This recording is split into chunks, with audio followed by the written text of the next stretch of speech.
হরে কৃষ্ণ বন্ধুরা, world of দেবলীনার আরও একটি ভিডিওতে তোমাদের জানাই স্বাগত। এটা কবে বলো তো? এটা ছিল রাধা অষ্টমীর দিন। রাধা অষ্টমীর অনুষ্ঠান ছিল আমাদেরই বাড়ির একটু পাশেই একজন ভক্তের বাড়িতে। আর সেখানে আমরা চলে গেছিলাম একদম সকাল সকাল। আর যাবার সাথে সাথেই দেখো রাধারানীর জন্য আর ভগবানের জন্য কিন্তু আমরা তখন ফুলগুলোকে সুন্দরভাবে অ্যারেঞ্জ করছিলাম। আর এদিকে প্রায় ভক্তরা মোটামুটি চলে আসছে, পাশেই ছিল একটা মাঠ, সেখানেই প্যান্ডেল করা হয়েছিল। আর এই যে আমার অবস্থা দেখো। আর আমার সাথে ছিল আমার মাসি।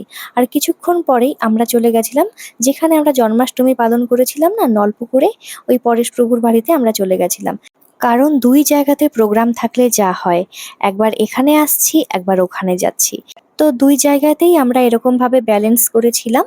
তো তারপরেই দেখো আমি কিন্তু কীর্তনে বসে গেছিলাম। তোমরা তো আমার ফেসবুকে লাইভ ভিডিওতে দেখেছই কীর্তন, সেই জন্য আমি এই ফোনে কিন্তু ভিডিও করতে পারিনি আমার কীর্তনের। তো এখন চলছে অভিষেক পর্ব, এটা কিন্তু আবার আমি চলে এসেছি বুনিয়াদপুরে। অভিষেক পর্ব চলছে, মাতাজিরা একদিকে প্রভুরা একদিকে। তো আমি অনেকক্ষণ পরে অভিষেক করেছি, একদম লাস্টের দিকে, কারণ বুঝতেই পারছো কীর্তন করছিলাম তো। আর কীর্তন করতে আমি তো খুবই ভালোবাসি, পারি আর না পারি ভগবানের জন্য একটু কীর্তন করা। আর তারপরেই শুরু হয়ে গেল এখন ভোগ আরতি। ভোগ আরতিতে কিন্তু আমরা অনেক নৃত্যও করেছি, কারণ ভগবানের সামনে হেলে দুলে নাচ করতে কে না চায় বলো তো। আর মন একটু খারাপ ছিল, কিন্তু তারপরে এইসব নৃত্য করে আমার কিন্তু মন ভালো হয়ে গেছিল। আর মন কেন খারাপ ছিল সেটারও ভিডিও দেব এরপরে। অবশ্যই আমার সাথে থেকো, আমার চ্যানেলকে কিন্তু সাবস্ক্রাইব করে দিও, তাহলে সুন্দর সুন্দর ভিডিও তোমাদের সামনে আনতে পারবো। আর আমার ভিডিওগুলো তোমাদের কেমন লাগে একটু আমাকে জানিও তো, তাহলে আমারও ভালো লাগবে, আরও সুন্দর সুন্দর ভিডিও করব তোমাদের জন্য। তো আশা করি তোমাদের ভিডিওটা ভালো লেগেছে। আর কে কে তোমরা জন্মাষ্টমী আর রাধাষ্টমী ব্রত পালন করেছো একটু আমাকে কমেন্টে জানিয়ে দাও দেখি। আর এই ভোগ আরতির পরেই আমাদের এত খিদে পেয়ে গেছিল, সেই জন্যই কিন্তু আমি ভিডিও করতে পারিনি।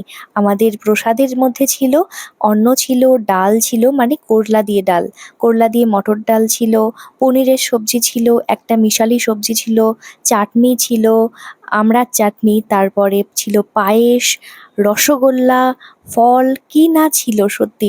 আর অনেকক্ষণ ধরে আমরা উপবাস ছিলাম তো।